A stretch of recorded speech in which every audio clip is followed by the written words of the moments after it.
Hola a todos, bienvenidos a un nuevo episodio de Y Doña Rosa también, tu podcast para que te enteres de todo lo que no te habías atrevido a preguntar que tiene que ver con el espacio de criptomonedas y blockchain. El día de hoy nos está acompañando una invitada buenísima que es Jimena Bayone. Jimena, ella es psicóloga y trabaja para la ONG Bitcoin Argentina, entre muchísimos otros proyectos que anteceden su larga carrera profesional. Muchísimas gracias, Jimena, por estar hoy con nosotros. No, gracias a vos por invitarme. La verdad que súper contenta y entusiasmada, así que charlemos de lo que quieras. Excelente, me encanta arrancar con buen ánimo. Bueno, en primer lugar, Sí. Jimena, yo quiero que conversemos particularmente sobre tu experiencia, que es algo súper importante dentro del área de Bitcoin, criptomonedas en general, que es el área de comunidad y cómo crearla, ¿no?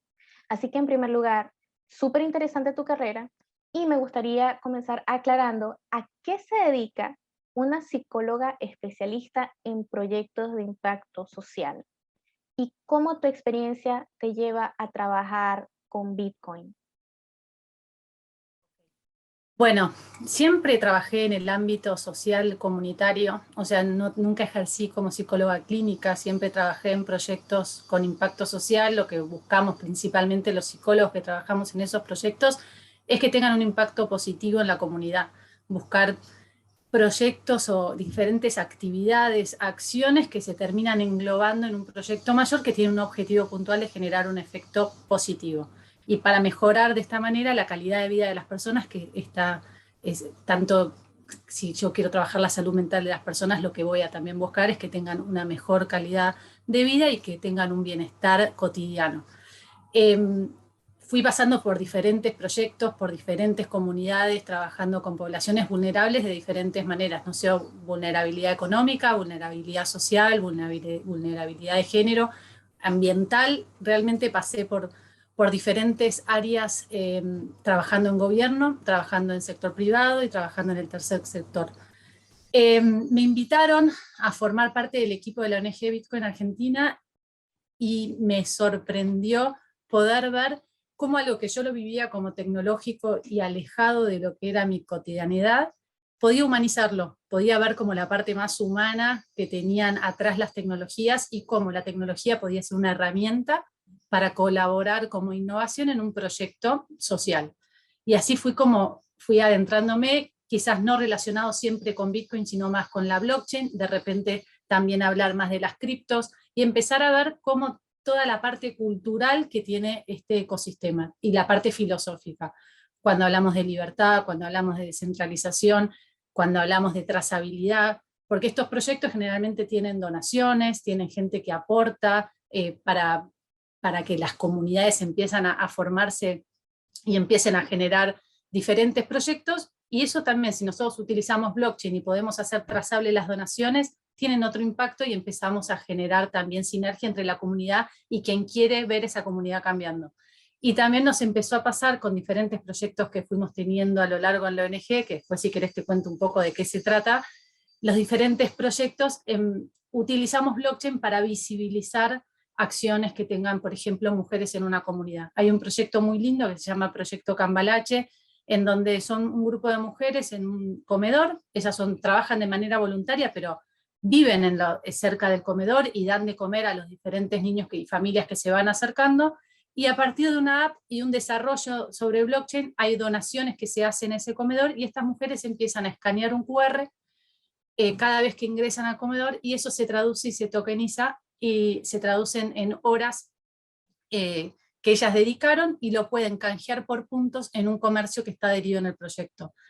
De esta manera, quien donó puede ver la trazabilidad de la donación, la mujer puede detectar cuántas horas estuvo invirtiendo de labor y puede canjearlo en el comercio por un producto que le sirva para su vida cotidiana. Entonces es una forma de visibilizar su trabajo. Cuando yo conocí ese proyecto dije, yo tengo que estar ahí, yo tengo que acompañar a esas mujeres. Acá hablamos, sí, hay tecnología, pero en realidad estamos haciendo inclusión. Hay inclusión desde la educación financiera, hay alfabetización digital. Tenemos que hacer, es un trabajo de educación en algún punto, de educación y de inclusión. Son beneficios secundarios que nos trajo la tecnología y que me permitió llegar a las mujeres de una manera distinta. Es muy rico ver cómo la tecnología empieza a juntar, sí, sí, a juntar brechas generacionales, cómo un adolescente puede empezar a hablar con su abuela a partir de este proyecto, cómo empiezan a generar vocabulario que antes no entendían. Decían, yo antes veía dibujitos que eran SQR y no entendía para qué servía. Ahora empecé a entender y, eso a mí me impactó. Ahí es donde yo dije, yo tengo que estar acá, yo tengo que acompañar este tipo de acciones, y empecé a conocer más de la tecnología, empecé a conocer más de las cripto en general, y es un ecosistema que yo siempre digo que es muy generoso, porque necesitamos de muchos usuarios y de usuarios que tengan confianza y que sean, que empiezan a hacerlo de manera responsable. Y esa es la labor puntual de la ONG, crear comunidad, crear un ecosistema responsable y acompañar el desarrollo responsable tanto de la tecnología como del ecosistema como de los nuevos usuarios. Esa es nuestra impronta social. No, excelente. Y la verdad es que comentas muchos puntos que son palabras que escuchamos, pero realmente no sabemos, no qué significan, sino qué,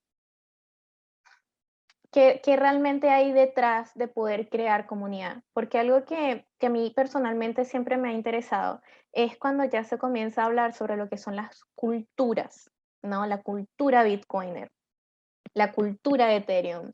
Y recientemente hubo un artículo en el que se hablaba como la cultura maximalista Bitcoiner en realidad iba en contra de las demás criptomonedas. Hay un quilombo acá. Entonces, sí, porque, a ver, sé que la pregunta puede sonar un poco vaga, ¿no? Pero hablemos un poquito sobre qué es la psicología Bitcoiner. Es decir, ¿cuáles son realmente las características que has observado en personas que forman parte del ecosistema? Si es posible caracterizarlas de alguna forma, englobarlas de alguna forma, porque lo que estaríamos viendo es que personas que persiguen valores similares tienden a unirse, ¿no? A unificarse, a crear esta comunidad. Y para empezar, ¿no? Yo diría, hay mucha gente que está en búsqueda de un sentido de pertenencia y por eso es que se ponen la camiseta y son tan, no quiero decir que siempre agresivos, ¿no? Pero sí se ponen la camiseta. Y Sí. sí, entonces, Sí, yo quisiera me que imagino, o sea, sí. la verdad que no tengo un estudio desarrollado sobre cómo es la personalidad de un Bitcoiner, Ujú. pero sí se puede ver o interpretar que son personas que primero se les genera, tienen curiosidad por algo distinto, hay mucho de curiosidad, de algo nuevo, o sea, que pueden manejar esa ansiedad de algo nuevo y que no los aleja, sino que al contrario les genera atracción.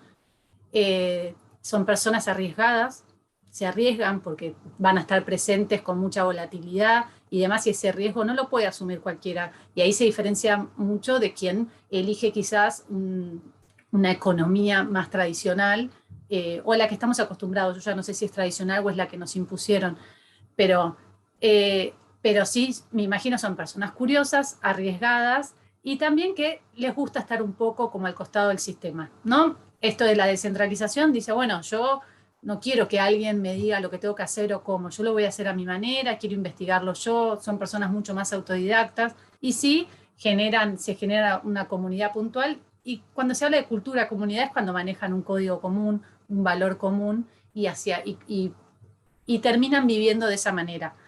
Yo lo que digo es, no todo Bitcoiner profesa la filosofía Bitcoiner. O sea, podés tener criptos y no que la filosofía te dé lo mismo. Pero sí me imagino que son un perfil parecido a eso y que les gusta mucho el tema de la libertad y de no tener un tercero que les diga por dónde ir. Eso también juega a favor o puede jugar en contra, de acuerdo a después cómo se vaya desenvolviendo su diaria, ¿no? Pero en la cotidiana yo creo que el que elige este tipo de sistemas descentralizados también tiene como una tendencia a decir, bueno, yo quiero decidir, yo quiero ser soberano de mis decisiones, no que me digan por dónde tengo que ir.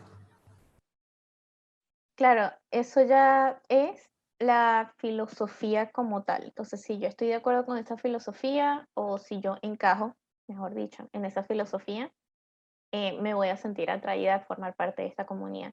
Y me encanta y me parece súper puntual que me expliques justamente qué significa comunidad, porque hay demasiadas palabras, como te decía, ¿no? Que se sobreentienden en el ecosistema. Entonces, comunidad puede significar em, personas que se reúnen para hablar de un proyecto, no necesariamente. O personas que están trabajando en conjunto para un proyecto, no necesariamente.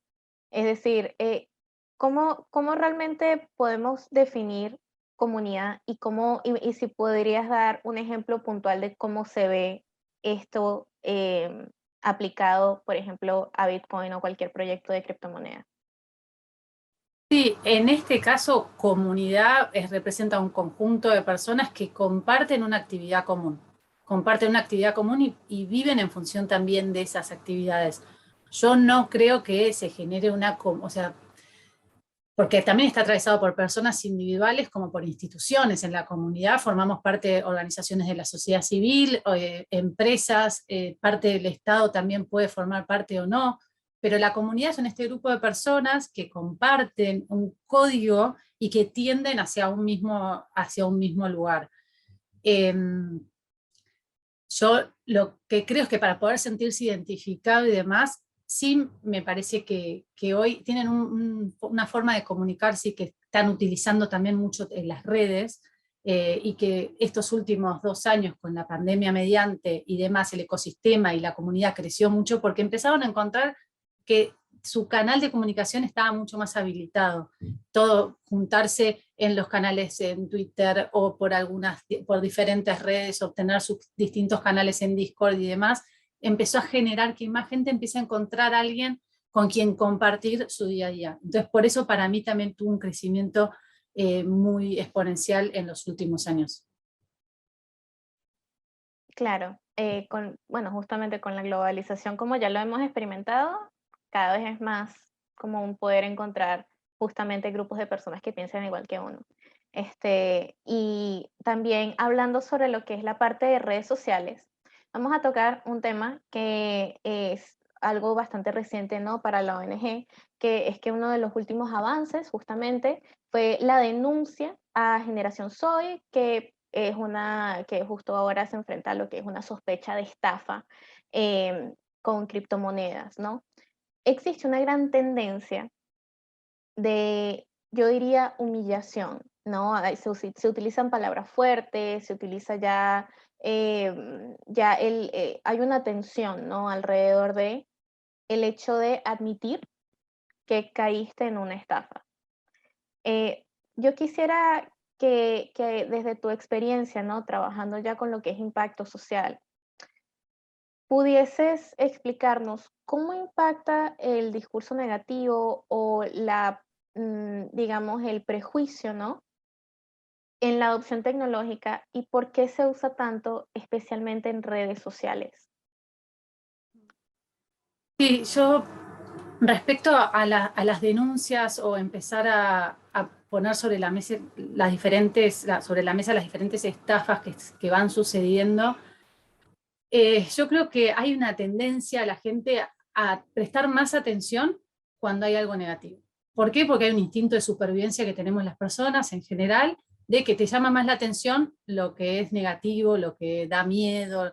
¿Por qué? Porque me despierta una alerta. Me despierta una alerta mucho más rápido que si veo algo lindo.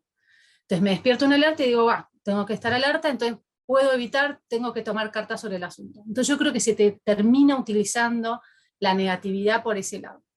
¿Qué pasa? Si yo levanto una alerta y quiero evitar o prestar atención, eso también genera mucho alejamiento. Si hablamos todo el día de los scams dentro de las cripto o de las diferentes estafas, la gente va a decir, uy, si esto es tan complicado, ¿para qué voy a meterme en esto? O sea, mejor voy por lo tradicional que ya lo conozco. Pero nosotros lo que estamos ofreciendo, un montón de cursos y de herramientas para que la gente empiece a interiorizarse. Nosotros siempre decimos, no inviertas en Bitcoin, invertí en formarte, entendé a qué va. Acá no es tanto de si vas a invertir o no vas a invertir, acá es, ¿querés hacer una reserva de valor de tus ingresos?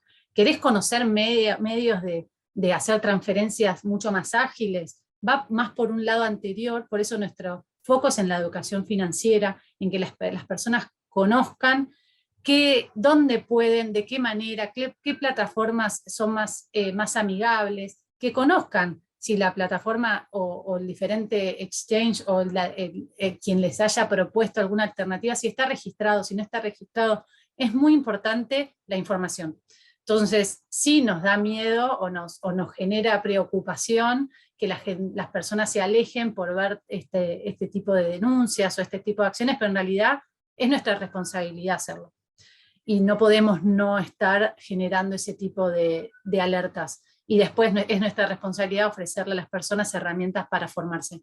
Entonces armamos proyectos también para los secundarios, o sea, para que en las escuelas tengan formación, damos herramientas para que tanto profesionales ya desarrollados como alguien que está recién iniciando pueda tener toda la información a disposición para poder elegir. Porque acá también es mucho de uno que elija después. Nosotros no le vamos a decir, te conviene ir por acá o te conviene ir por allá. Decimos, esto es todo lo que existe, estos son todos los pros y contras, ahora vos tenés la libertad de elegir. Entonces, en esa libertad, cuando uno tiene mucha libertad, decís, ay, ¿ahora qué hago con toda esta libertad? Me da un poco de miedo. Entonces hay que ir trabajando y yo creo que ahí es donde vamos a ir trabajando en el empoderamiento de las personas. En su autosoberanía financiera, también en cuestiones de identidad, en diferentes aspectos, pero yo creo que esta tecnología lo que viene a traer es eso, viene a traer herramientas para la libertad. No, eso está súper genial. ¿Qué es lo que pasa, no? ¿Cuál sería como que mi contrapunto a partir de experiencia personal? Como bien dices, muchas de las comunidades ya se encuentran no solamente en redes sociales, ¿no? Ha sido como que el sitio primario, ¿no? Donde se pueden conseguir las comunidades, como bien dices, en Discord, en Twitter, más que todo, ¿no? Ya tenemos el denominado cripto Twitter, que ahora les dicen que se va a convertir en Tinder, porque aparentemente ahora la gente de cripto Twitter está ligando. No me preguntes cómo, no he visto ese suceso personalmente, pero ya vemos que como la comunidad va creciendo, ¿no? Va asumiendo todas sus necesidades aparentemente, pero también vemos que muchas de las comunidades también se crean a partir de grupos de chat, ¿no? Está más que todo grupos de Telegram y están grupos de WhatsApp, más que todo Telegram, ¿no? Porque Telegram todavía sigue siendo como, entre comillas, secreto, ¿no? Pero algo curioso que se ve es que precisamente a través de estos chats la gente es aún más, digamos, abierta en sus pensamientos, ¿no? Que inclusive que en redes sociales. Y allí es donde uno se pone como en la perspectiva de un usuario recién llegado, ¿no? Tú entras a un grupo y vemos que estos grupos, por ejemplo, y aquí es donde yo de verdad quiero tu opinión. Vemos, por ejemplo, los grupos de chat pueden tener más de 3.000 personas. He visto casos de grupos de más de 3.000 personas.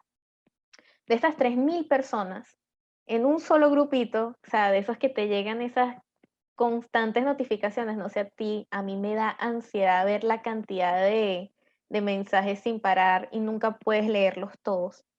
Eh, luego está la ansiedad de que ves que en realidad muy poquita gente realmente está interactuando dentro de estos grupos, ¿no? Y a veces las personas que hacen preguntas son ignoradas o reciben respuestas no agresivas, condescendientes, ¿no? Entonces, ya de por sí, debido a que el chat es impersonal, porque estás dentro de un grupo, no estás viendo las caras de la gente, etcétera. El hecho de preguntar algo, porque tú no sabes, ponte que es uno de estos grupos que sin querer queriendo se terminan convirtiendo excesivamente técnicos, los hemos visto demasiadas veces. Entonces, una pregunta, digamos que están hablando sobre, como ocurre muchas veces en DeFi, por ejemplo, están hablando sobre XDAI, en Polygon, no sé si ni siquiera sé lo que estoy diciendo, sirve. Ajá, ajá, y tú vas y preguntas: "Oigan, ¿alguien me podría, por favor, explicar qué es blockchain?". O sea, qué tensión, qué angustia, no sabes si piensan: "Ah, estás jodiendo", no lo dicen en serio, te ignoran o te responden de forma condescendiente con un link de Wikipedia, ¿sabes? No hay realmente la preocupación por nutrir a la comunidad tanto como hacer crecer a la comunidad, o sea, no es una cuestión ya de calidad, sino de cantidad. Se asume que como hay 3.000 personas en un grupo, las 3.000 personas saben lo mismo. O sea, ¿cómo tú ves que eso podría impactar negativamente o cómo se podría manejar de mejor manera?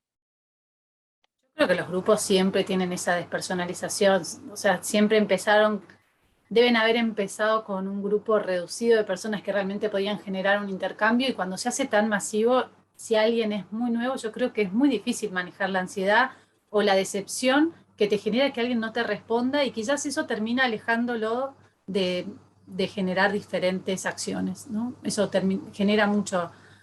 Yo siempre voy a recomendar que, ante todo, cuando a nosotros nos llegan consultas y gente que dice quiero aprender, quiero incorporarme en este mundo, ¿tienen actividades presenciales? Lo primero que me preguntan es volver, o sea, alejarse un poco, porque nunca sabes que el que te responde te está respondiendo bien, porque no solo piden información sobre qué es blockchain o qué cripto está de moda. Hay mucha gente que ahí termina ofreciendo compra y venta. Y no sabes si es fiable y demás. Nosotros siempre decimos, bueno, hay una comunidad, hay un grupo de Facebook que está manejado por la comunidad, pero igual intenten buscar espacios más reducidos en donde puedas conocer quién está del otro lado. Hay que hacer un estudio de quién es la persona que te está hablando. Yo creo que el que se quiere incorporar nosotros, por ejemplo, todos los jueves ofrecemos 19 horas una charla introductoria gratuita donde generalmente hay aproximadamente 70 personas, pero el intercambio con quienes dan la charla es súper ágil. No es lo mismo verle la cara al otro y saber qué me está preguntando, respondiendo, y son espacios para nivelar también. No es lo mismo estar ya en chats de Telegram o grupos en donde ya es una comunidad muy grande, en donde ya el tecnicismo empieza. Yo creo que a mí esos espacios me abruman porque la información no está ligada con mi pregunta. O sea, no termino cerrando mi circuito de decir, hice una pregunta, encontré la respuesta, listo, voy por otro lado. Yo creo que me genera, la ansiedad lo que genera es rechazo en ese momento. O que la gente empiece a perder confianza. Este tipo de actividad y de tecnología está muy vinculado con la confianza, muy vinculado. Pues tenés que confiar en el exchange que está del otro lado, tenés que confiar en quien te haga la transacción, tenés que confiar en una blockchain que genere esas transacciones y que se van sucediendo.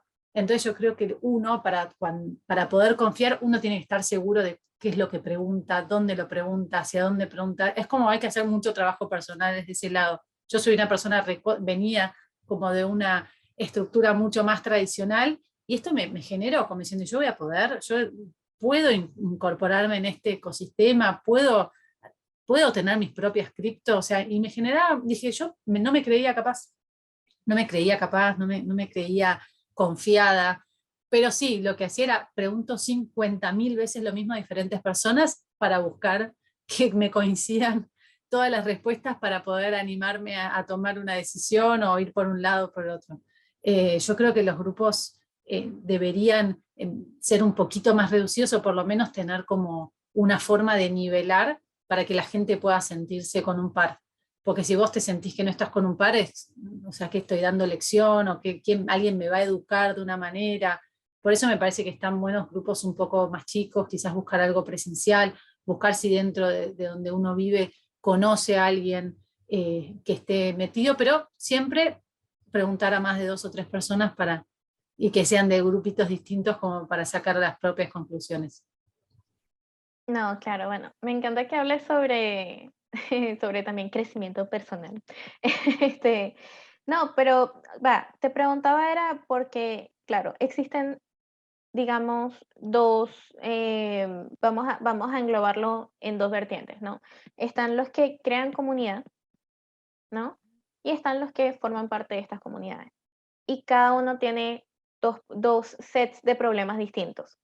Digamos que el que está creando comunidad, me gustaría que nos dijeras, ¿qué es lo que tú le recomiendas a estas personas al momento de realizar su estrategia para crear comunidad? Y ya luego entraremos en qué es lo que le podemos recomendar a personas que están comenzando, ¿ok? Porque también ya estamos lidiando con otros sets de problemas que son el fear of missing out, que es el FOMO, como lo conocemos, que en español sería algo así como el miedo de perderse de algo, que lo vemos todo el tiempo, que es la ansiedad. Y luego también tenemos otro síndrome muy particular del que también nos habías hablado antes de empezar a grabar, que también vamos a hablar sobre eso. Pero en primer lugar, ¿cómo yo puedo crear una buena comunidad? Ya nos dijiste, hay que mantenerlo chico y hay que hacerlo presencial. ¿Qué más nos Sí, no, recomendarías? bueno, para comunidad depende primero tenés que definir qué querés con esa comunidad, cuál es el objetivo que tenés con esa comunidad y qué riesgos estás dispuesto a asumir de esa comunidad. O sea, si yo quiero generar un grupo de intercambio, y bueno, saber que va a tener una riqueza cuando haya X cantidad de personas que cuando ya se haga masivo y siempre hay que estar, para mí es sumamente importante que haya un moderador o un grupo de moderadores que se ponga, que haya una, no sé si un código de conducta o qué se puede, qué es out of topic o no, o sea, porque también se van mezclando con muchas otras acciones y se pierde el foco. Me parece que es muy importante tener eso, un código de conducta, saber que va a haber instancias en esa comunidad, no va a ser lo mismo cuando se genere, cuando estén en su mejor momento y después va a haber que redireccionarlo. Yo creo que ese es el circuito que se da en cualquier tipo de grupos que se terminan, porque uno tiene la intención siempre de que se hagan masivos y que le llegue cada vez a más personas, pero bueno, cuando uno abarca mucho también empieza a bajar el control y cuando baja el control es donde ahí aparecen estas cuestiones que van a ir generando esa ansiedad y demás. Pero me parece que para generar comunidad hay que tener muy claro el objetivo hacia dónde, a corto plazo y a largo plazo, porque para esos dos objetivos van a haber estrategias después distintas y metodologías, y siempre hay que tener alguien que tenga una visión más técnica, parte del equipo, ¿no? Que lo lidere esa comunidad, alguien más técnico y alguien que esté más en lo artesanal, diría yo, que es, mira, date cuenta que hay alguien que está acá, pero pregunta siempre lo mismo y no logra satisfacer. Bueno, ir por otro canal a conectar a esa persona, buscarle algo diferencial. Yo creo que lo artesanal no hay que perderlo y no hay que hacerlo de una manera automatizada, sino al contrario, a mí me encanta alguien se acerca a la ONG, a nosotros nos gusta entrevistarlo, conocerlo, no tener un mail de respuesta automática en donde perdés el valor que la otra persona te puede ofrecer. No, excelente. O sea, ya es convertirlo precisamente en algo personal, que la parte de comunidad también sea humana, ¿no? Eso me recuerda a mí de que yo tampoco soy una persona, yo no me considero una persona técnica y no creo que me esté saboteando al decirlo, porque esa no es mi área. Yo lo pienso bien, yo lo pienso bien, yo digo, yo podría o yo querría ser una persona técnica conociéndome. No, yo soy una persona de humanidades, etcétera. O sea, ya eso viene la parte de conocerse uno mismo, ¿no? Que es tan importante también cuando entras especialmente en nichos tan absorbentes como puede ser criptomonedas, ¿no? Cuando ya hay esta necesidad o que se siente esa necesidad, ¿no? De que tienes que ya tener tu puesto asegurado y tienes que ser el primero en algo o tienes que asegurar que tú eres la cara de algo, ¿no? Pero dentro de este nicho. Entonces de repente tienes que ver si te conviertes en el meme master o tienes que ver si te conviertes en la mejor creadora de comunidad, etcétera, etcétera, ¿no? Pero es una cuestión también de ver si eso está alineado con lo que a ti realmente te gusta y te interesa. A mí me gusta el periodismo, ya. O sea, a mí me gusta comunicar y todo lo que tenga que ver con esas vertientes, dentro o fuera de las criptomonedas. Si el día de mañana no existen las criptomonedas por alguna razón, yo voy a seguir siendo periodista. Y eso es lo que a mí me da tranquilidad, o sea, no dependo de este espacio para yo cumplir con lo que a mí me llena. Entonces, yo cuando comencé en este espacio fue porque el que en ese entonces terminó siendo mi jefe para mi primer trabajo fuera de la universidad, o sea, yo literalmente salí de la universidad a trabajar directamente en el nicho de criptomonedas, con criptonoticias. Y el que fue su fundador me llamó por teléfono directamente, creo que fue un viernes, un sábado en la noche, como a las 9 de la noche, y me dijo, yo te explico. Bitcoin es esto, blockchain es esto, o sea, estuvimos hablando como una hora, hora y media, y yo sentí que yo me sentí así, como tú dices, me sentí incluida, sentí que no tenía que ser una persona técnica para participar en este espacio, para agregar valor, que lo que yo ya tenía era necesario. Y yo creo que todos merecemos sentirnos de esa manera, porque algo que a mí me ha interesado muchísimo reforzar desde mi propio espacio es lo que tú tienes ya es suficiente, lo que tú tienes ya es necesario. Puedes buscar cómo Sí, mismo, aplicarlo, sí. puedes buscar cómo Claro, es aplicarlo, que pero no tienes que saber, no tienes que ser Satoshi para, para no aplicar hace acá. falta. Claro, Es que los proyectos relacionados con blockchain, con Bitcoin y diferentes casos de uso, también hay que ver qué potencialidades y qué diferentes aplicaciones podemos tener. Y no hace falta pertenecer o no pertenecer a la comunidad. Las criptos se pueden traducir en lo cotidiano.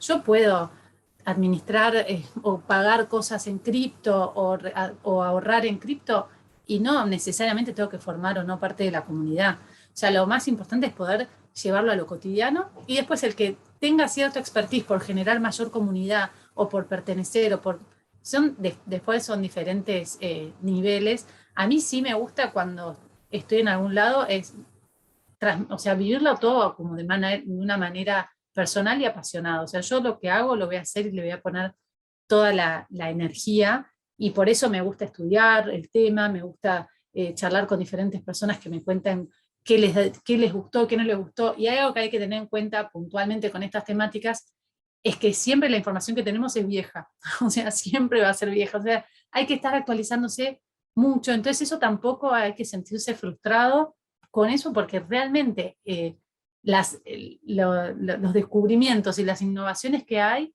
son constantes y siempre en cualquier tema que estemos manejando se va diversificando y siempre está bueno. Yo siempre digo, hay que tener algún amigo técnico que te acompañe en algunas reuniones y hay que tener a alguien que lo pueda bajar a palabras fáciles, porque también, ¿qué pasa? Hay un lenguaje muy complicado, no todos, por ejemplo, en Argentina, en Buenos Aires, o en donde la ONG va desarrollando, hablan en inglés. Y hay mucho del discurso cripto que es todo o en un Spanglish o está todo en inglés. Entonces es muy importante que lo podamos traducir, que lo podamos llevar y que lo bajemos a un lenguaje fácil. Yo creo que ahí también hacer comunidad.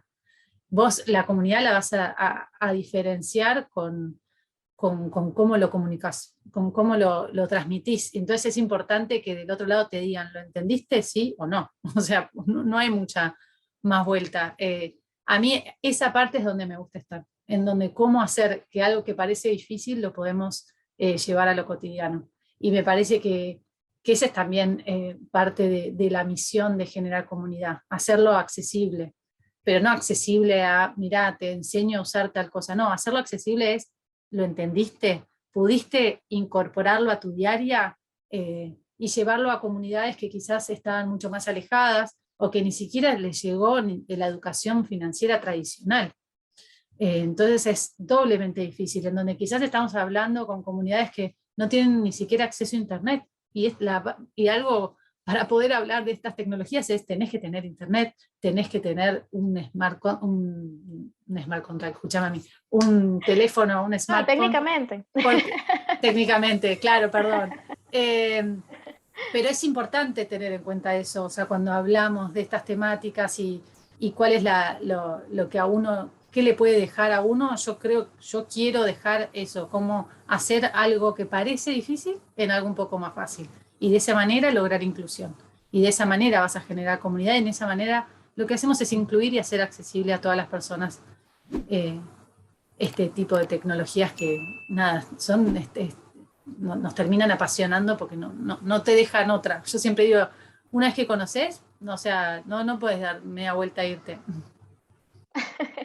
No, claro, aunque, a ver, yo personalmente diría que todo esto aplica, ¿no? Cuando uno se está educando, es el no practicar, el saber por saber.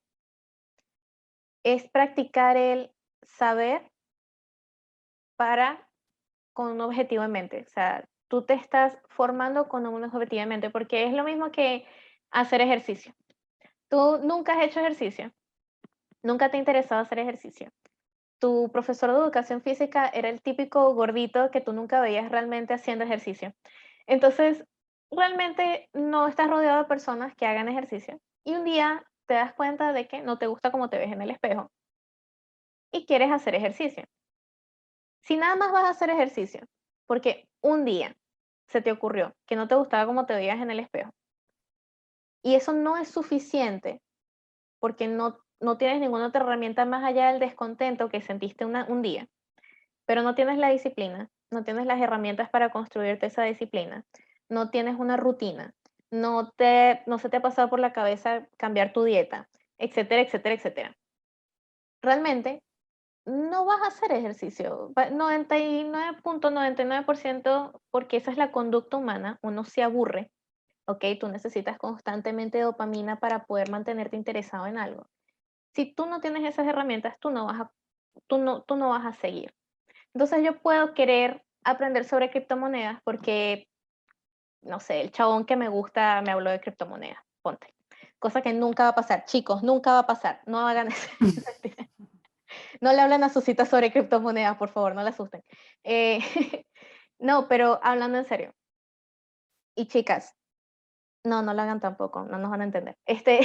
Ajá, la cosa es que si yo quiero aprender de criptomonedas, pero realmente no hacen falta en mi vida, ponte que yo vivo en un país súper estable, con una economía súper estable, y realmente no me hace falta aprender sobre criptomonedas.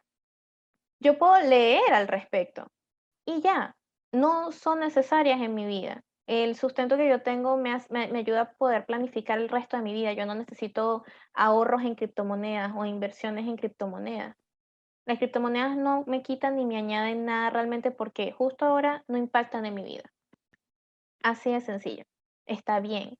Y eso está bien no necesitar criptomonedas, porque en mi experiencia igualmente las criptomonedas se adoptan es mayormente en países en crisis. Bitcoin fue creado a partir de una crisis, se mantiene siendo una solución bastante efectiva para las crisis, ¿no? Pero para una economía estable no. Lo que quiero decir es, si yo no tengo el incentivo, ¿no? Más allá de si yo estoy en una economía estable, yo estoy interesada realmente en la filosofía de Bitcoin. Yo soy una persona que le interesa mucho la descentralización, la libertad, no quiero, no sé, tengo la suficiente estabilidad financiera como para pensar en cómo los bancos apestan y cómo el sistema es corrupto y tengo suficiente tranquilidad en mi vida como para darme cuenta de todo lo que está mal en el mundo, más allá de yo tratar de suplir mis propias necesidades, ¿no? Que es donde la mayoría de nosotros está realmente. Eh, si yo puedo ver un paso más allá, digamos, porque ya no tengo que preocuparme por mi propia estabilidad, sino que ya me puedo fijar en lo que está mal en otras cosas, es donde yo ya me puedo poner en modo llevar la bolsa de tela para el supermercado para ser más sustentable, ya puedo empezar a seleccionar qué tipo de ropa me voy a poner porque no la hacen con animales o el maquillaje no lo prueban con animales, o sea, ya vas aumentando, digamos, la cantidad de cosas que tú eliges hacer activamente para salirte del sistema, porque la mayoría está dentro del sistema sin darnos cuenta, porque sobrevivimos es dentro del sistema que ya es conocido. Por eso es que también Bitcoin me ha parecido que como comunidad, no sé si esa sea también tu opinión, tú me puedes decir, este, también apuesta muy alto en cuestión de la creación de servicios y productos que usualmente van dirigidos es a un tipo de población que no está en modo supervivencia, ya está en modo de construcción, ya de cosas más avanzadas. Entonces siempre se habla de crear fondos de inversión con Bitcoin y se aplaude muchísimo eso, se aplaude que, no sé, tal o cual famoso esté hablando al respecto. Pero en caso de uso eso no es relevante. Lo que es relevante a nivel de caso de uso es que le estén aceptando en los comercios, que las regulaciones no te afecten como han afectado, por ejemplo, en Argentina, ¿no? Que mucha gente no sabe realmente dónde está parada con los impuestos, por ejemplo, o que no te vayan a perseguir, como fue el caso de Venezuela por minar Bitcoin, etcétera, etcétera. O sea, tú estás en otra onda, tú estás con otras necesidades, muy diferentes. Entonces, yo creo que eso también es un choque tan grande como la barrera del lenguaje que bien mencionaste, porque no solamente hay una barrera de lenguaje, sino también una barrera cultural, que si bien Bitcoin une fronteras por gente que está todo a favor de la descentralización y de la libertad y de todas las cosas buenas que trae Bitcoin, no todos tienen las mismas prioridades, porque no todos tienen las mismas necesidades, porque no todos tienen el mismo background o cultura. Entonces, yo creo que eso es algo que honestamente sí se tiene que tomar muchísimo en cuenta para poder mantener un discurso coherente, porque hasta que ese discurso no sea coherente, mucha gente va a pensar que Bitcoin es nada más para gente privilegiada, aunque no lo sea. No, al contrario, o sea, yo creo, o sea, es lo que se piensa, pero vino es accesible, es mucho más accesible que todo el sistema económico tradicional. El tema es eso, es cómo por eso yo decía que mi objetivo personal es cómo poder traducir y llevarlo y hacerlo fácil para que más personas puedan entender de que es mucho más fácil, de que necesitas mucho menos intermediarios, que eso es mucho más ágil. Eh, yo creo que bien es inclusivo, porque parte de una base en donde solo necesitas abrirte tu billetera y transferir, pero bueno, ahí está la gran diferencia es cuando uno relaciona solo Bitcoin con inversión, cuando voy a invertir. Si yo lo relaciono más, como vos decías, a lo cotidiano, ya lo puedo empezar a entender como algo más inclusivo. Porque claramente, si yo lo relaciono únicamente con inversión, estoy solo eh, cortando la comunidad que puede invertir y que tiene una diferencia en su diaria que le permite invertir o que le permite ahorrar e invertir, porque no es lo mismo ahorrar que ahorrar e invertir. Entonces ahí está la diferencia. Entonces si yo solo relaciono y hablamos de invertir en Bitcoin, no, conocé Bitcoin, usá y lo podés llevar a lo cotidiano. O sea, yo creo que el error está en nombrar la inversión como para lo único que sirve y empezar a no hablar de todas las otras potencialidades que me permiten que la tecnología que vino a mostrar Bitcoin, que me permite generar casos de usos distintos. Y después ahí sí, filosóficamente tenés a los que dicen, no, los casos de usos con blockchain no sirven, o sí sirven o no. Bueno, después cada uno tomará sus propias conclusiones o verá si en su proyecto le generó alguna diferencia. Pero yo creo que no, al contrario, vino a traer inclusión. Eh, es mucho más horizontal su utilización, no necesitas recursos más que informarte. Por eso nos parece muy importante que el foco y lo primero tiene que ser la educación. Si las personas entienden que es fácil, que es accesible y que es únicamente tienen que conocer ciertos aspectos, ahí ya después van a darse cuenta que eso también pueden hablar con cualquiera, no importa quién esté del otro lado, a quién le hago la transferencia, o qué pago, qué no pago, si la plata, cómo la saqué, de dónde, eso no va a estar reflejado en ningún lado. Si tenés una tarjeta de crédito más importante que la otra, la billetera va a ser una y la transacción va a ser esa, punto. No, claro. Este, no, bueno, y también era necesario como que puntualizar estos diferentes tipos o puntos de vista, ¿no? Y también habías comentado anteriormente algo que me pareció súper interesante y que quiero que toquemos, que es el riesgo, porque esto es algo súper importante cuando estamos hablando del área de criptomonedas. Am, Quisiera como puntualizar, ¿no? Es el riesgo de que el proyecto fracase por mala gestión, es un riesgo financiero, si estás dando consejos financieros o si estás apoyando un proyecto que no está bien fundamentado, hay riesgos tecnológicos como los famosos bugs que nos han dado unos titulares espectaculares en cuanto a robos en DeFi. Eh, ¿Cómo lidiar con el riesgo cuando se crea un proyecto o cuando se crea un proyecto de comunidad para hacerlo más, más centrado en la conversación? Yo cuando me formé en gestión de proyectos, siempre una de las líneas de un proyecto es gestionar el riesgo. Si vos gestionás el riesgo, o sea, si yo conozco mi objetivo, tengo que conocer qué puede pasar, conocer cuáles son todos los aspectos que pueden suceder para que mi objetivo no se cumpla. Si yo tengo ese mapa generado y detallado los riesgos, voy a poder buscar estrategias para minimizarlo. Nunca voy a poder conocer el riesgo real que puede suceder, porque después tenés que hay riesgos voluntarios, riesgos humanos, riesgos tecnológicos o, bueno, ambientales, catastróficos, que hoy en día ya estamos como un poquito más acostumbrados. Pero sí, yo creo que lo mejor siempre es no apostar todo a una sola cosa. No estoy hablando de inversión, hablo en cualquier proyecto en general, no tener un único objetivo. Tiene que ser un poco más amplio para que un objetivo se vaya cumpliendo y me vaya generando energías para poder desarrollar otro objetivo. O sea, siempre es importante la diversificación en un proyecto, en los objetivos, en las inversiones, en donde lo queramos desarrollar. Y para generar comunidad, cuando hablamos de este tipo de cuestiones, siempre la gente se habla de riesgo, habla, bueno, la volatilidad, perdí, invertí, fracasé. Eso no va a depender de uno. El tema es qué quería con ese objetivo. Si yo realmente no estoy dispuesto a perder X cantidad de plata en algo, bueno, no inviertas todo. O sea, uno tiene que saber cuál es el riesgo, pero yo creo que ahí está en un plan. O sea, si uno no tiene un plan antes de generar una acción, va a ser muy difícil después trabajar con la frustración del riesgo inminente o la ansiedad que puede generar.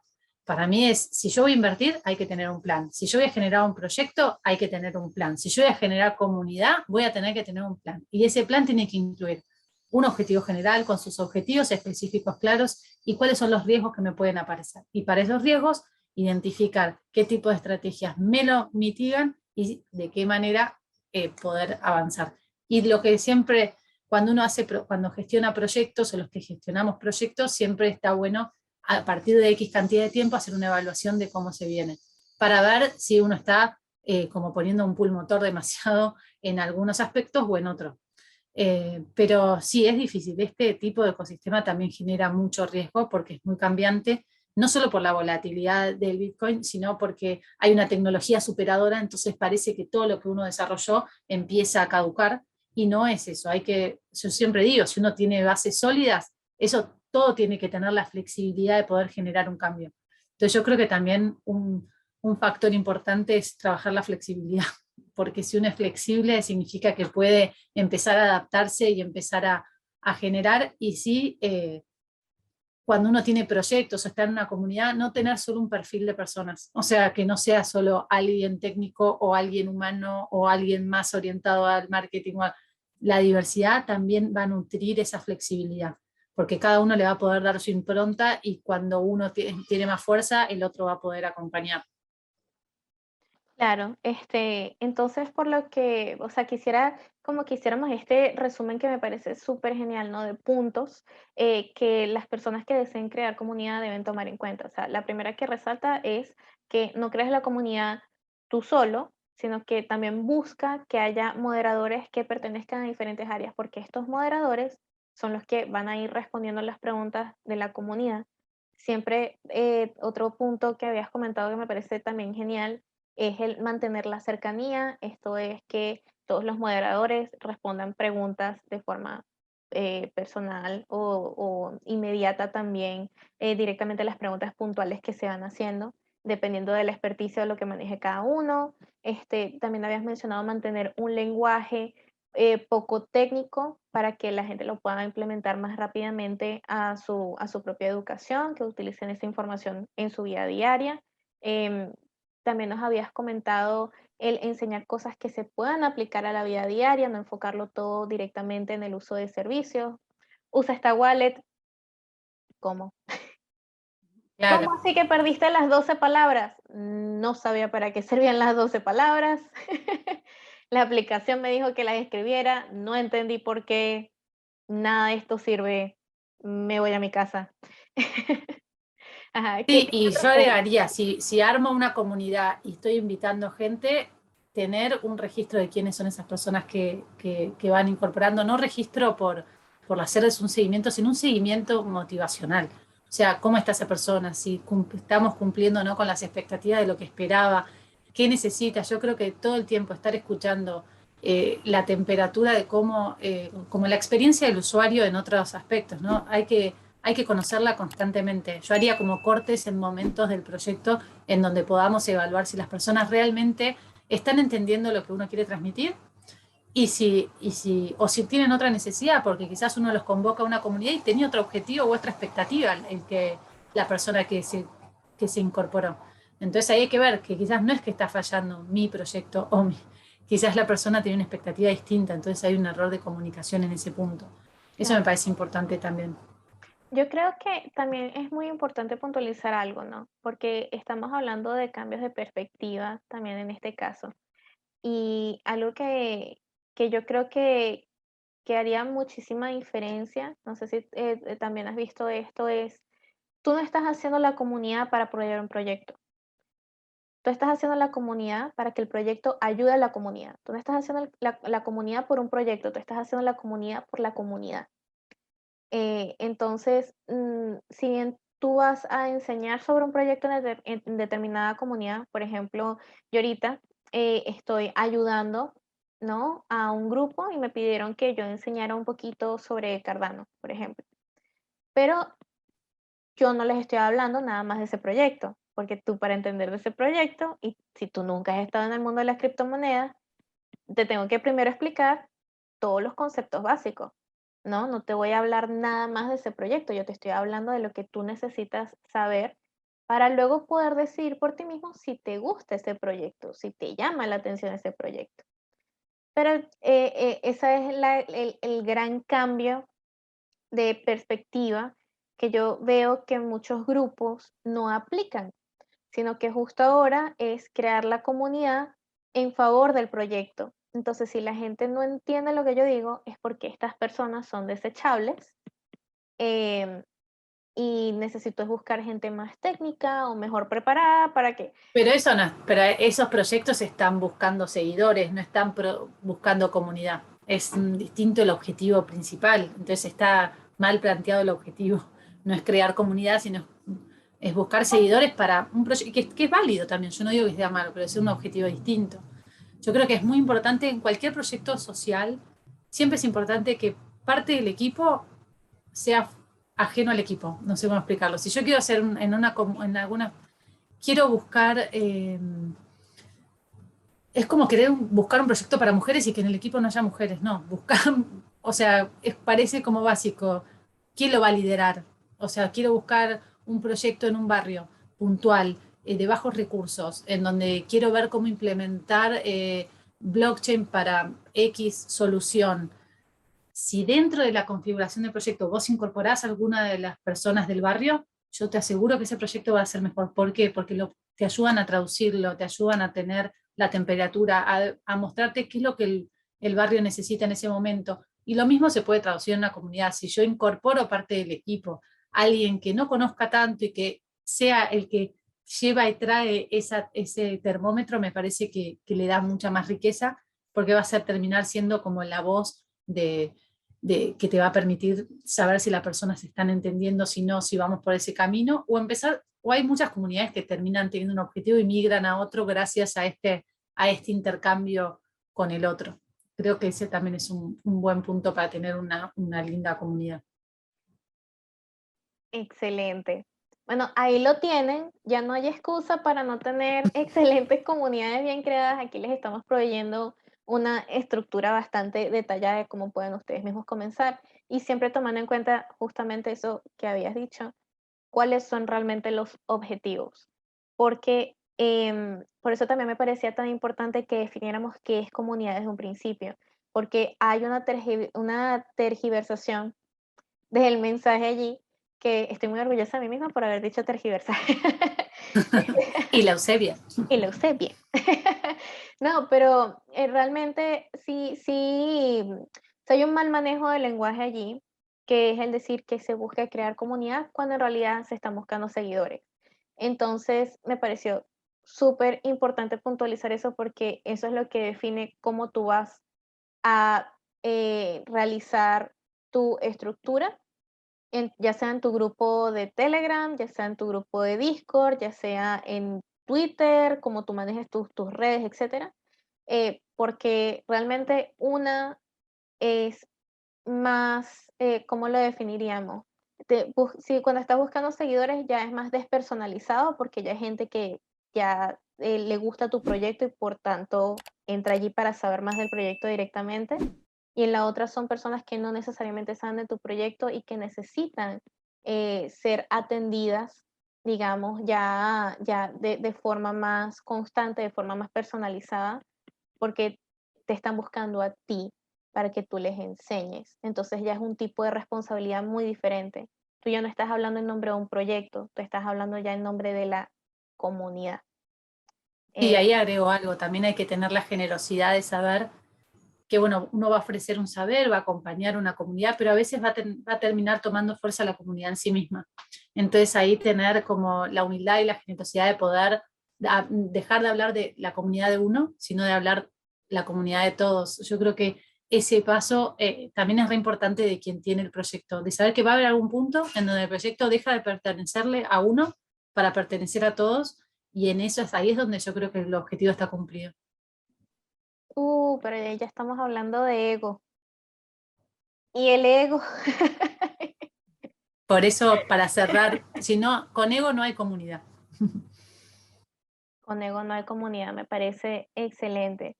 Y bueno, tengo más preguntas, ¿no? Porque una cuestión que también me gustaría saber tu opinión es, otra vez a título personal, cosas que he notado.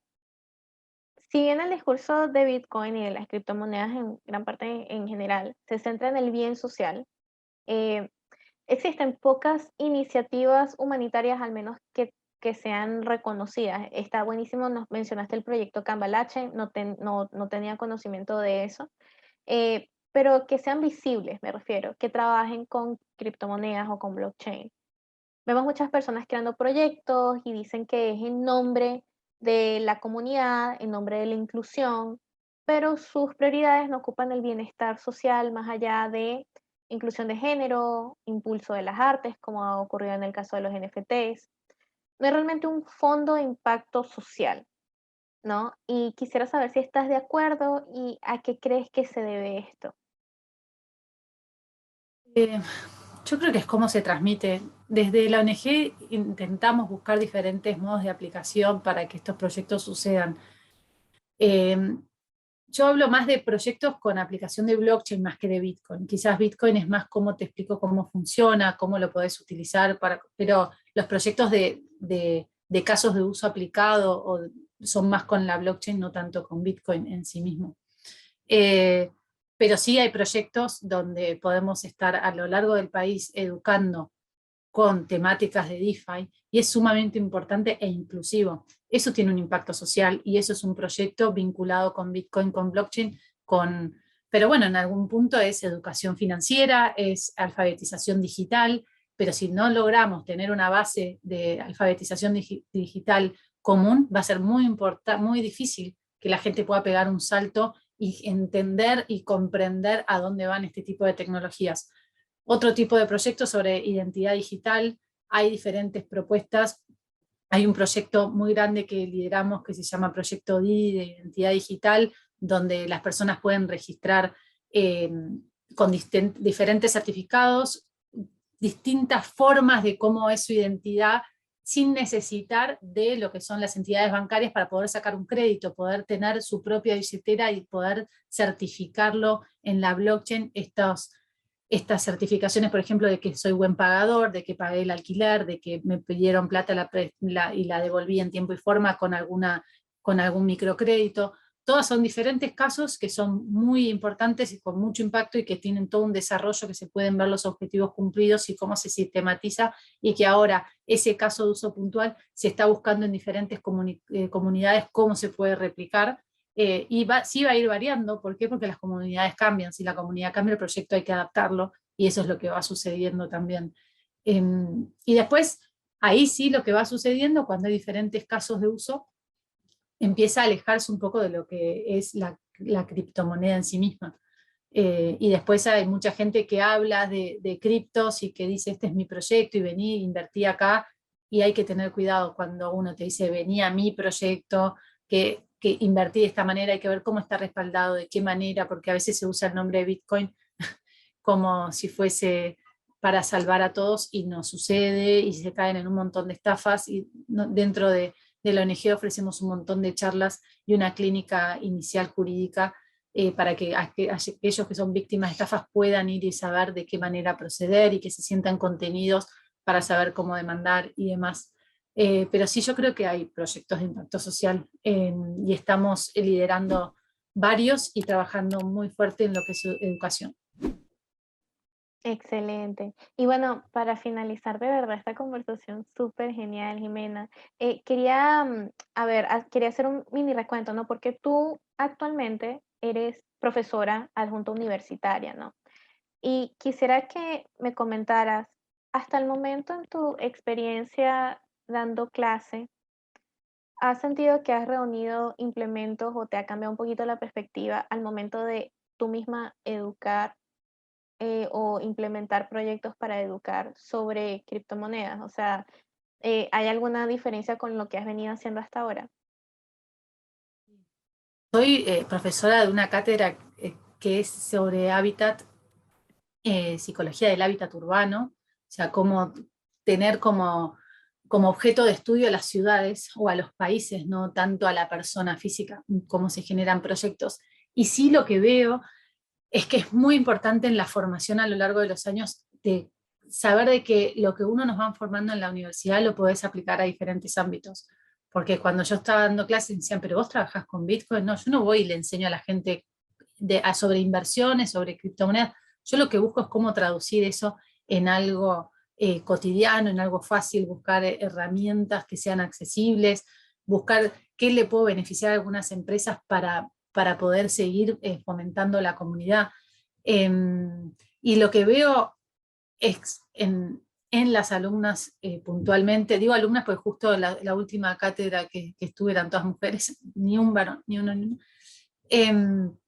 Sí veo que hay mucho entusiasmo, mucho interés, y empieza a haber una generación de, por lo menos de mujeres muchísimo más empoderadas a querer involucrarse en estas temáticas y a empezar a ver que no son temas que están vinculados solo a personas que estudian programación, que estudian economía o que son contadores, que esto es un tema que es transversal, y es que es importante entender que no importa la formación que tengas, vos podés trabajar en este ecosistema.